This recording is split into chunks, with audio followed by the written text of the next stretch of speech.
जिस दिन प्रदोष आता है, अभी कल निकला है, एक काम किया करें आप, अपने घर से 2 दिए लेके जाइए।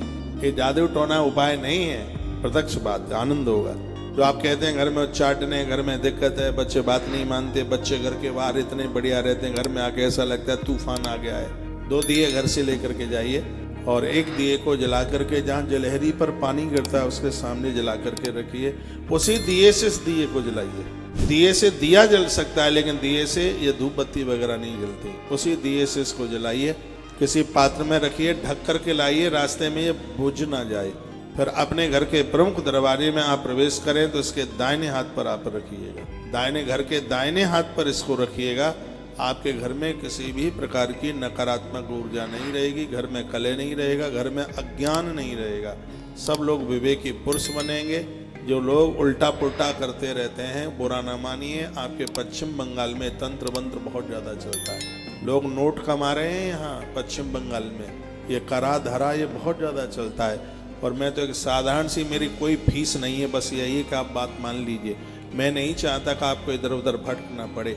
15 दिन में एक प्रदोष आता है और ये सोमवार के तो 4 ही सोमवार को किया करें। मैं हैदराबाद में था इस साल, ये बात मैंने बोली, शिव पुराण की कथा थी, सावन का महीना था, मैंने भक्तों को निवेदन किया। और मैं आपको बोलूँ ये काम मैंने भी किया है। ये नहीं है कि सिर्फ आपको ही बताने के लिए। 2 दिए ले जाओ, एक दिया वहाँ जला के रख दो। यदि बेलपत्र की डंठल से जला दोगे तो और ज़्यादा बढ़िया है। बेलपत्र की डंठल से दिया जलाने पर एक दिया हजारों दियों के बराबर होता है। और तुलसी की डंठल से भी एक दिया जलाने पर उसका प्रभाव 10,000 दिए के बराबर होता है। शिव भक्तों के लिए बेल पत्र की डंठल से दिया जला दें उसको, फिर दिए से दिया जला करके एक घर ले आए। और दाहिने भाग पर जैसे आप अपने घर में ऐसा रखिए कहीं उसको कुतरा और बिल्ली ना लुढ़का दे। इसमें घी का दिया होता है, घी का दीपक ही इसमें होता है।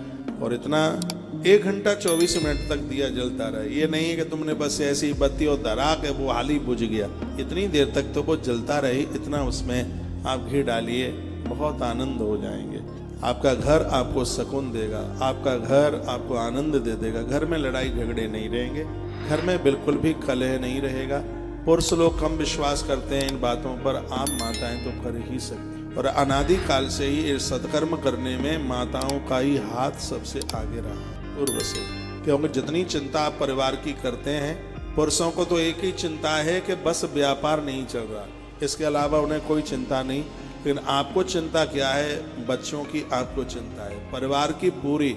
और आपके ऊपर तो इतना वजन है कि आपको, एक पति लोगों को पत्नी की चिंता कम रहती है, लेकिन माताओं को पति की भारी चिंता रहती है। वो मुझे बात करती है ना कि महाराज जी आपके पास आते हैं, इनको आप मीठा ना दिया करें, इनको डायबिटीज ज़्यादा होती है। लेकिन किसी भी पुरुष ने आज तक मुझे ये नहीं कहा कि घरवाली को डायबिटीज है, इसे मीठा आप ना दें। इसका मतलब है कि माताओं को ज़्यादा फिक्र रहती है, अपने आप ऑटोमेटिक पूरा दिन फोन करती है। अभी तक तुमने खाया नहीं है, दवाई लेनी है, औषधि लेनी है, वो फोन करती रहती है। और कभी वो फोन करके कहती है मुझे थोड़ा सा जुकाम हो रहा है और उधर से थोड़ी टैबलेट लेते आना। वो कहता है कि कौशिक महाराज ने काढ़ा बताया ना, पी लेना, ठीक हो जाएगी। वो यही बोल देते। जितनी चिंता माताओं को होती है तो ये आप बिल्कुल कीजिएगा। और मैं शास्त्रोक्त बात ही निवेदन करूँगा, जादू नहीं है, टोना नहीं है, टोटका नहीं है, कुछ भी नहीं है।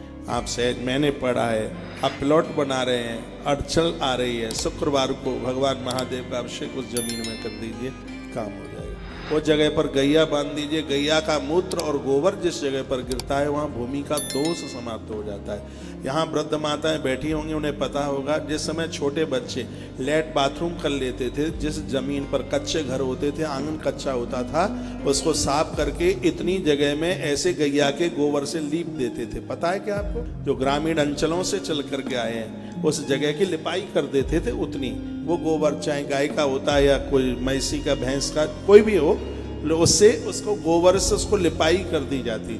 तो उसका मतलब ये है कि इससे वो सिद्ध हो जाता, इससे वह पावन हो जाता, उससे वह पवित्र हो जाता। तो मैं ये निवेदन आपको करूँगा कि जो ये भूमि का जो दोष है वो शिव आराधना से, क्योंकि धरती के मालिक महादेव हैं, जल के मालिक हैं गणेश जी।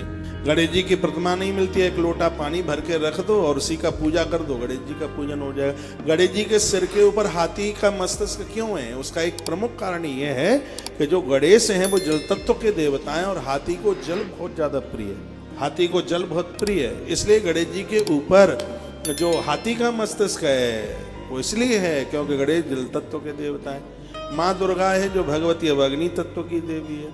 इसलिए तो मैं इतनी बार कहता हूँ कि माताओं के लिए नवरात्रा से बड़ा कोई व्रत ही नहीं है, समझ लीजिएगा। सीता माई ने नवरात्रा का व्रत किया, रुक्मिणी माता ने नवरात्रा का व्रत किया, पार्वती माँ स्वयं भगवती है तो भी वो नवरात्रा का व्रत करती है। तो नवरात्रा का व्रत तो बेटियों के लिए, आपके लिए, सबके लिए वरदान है।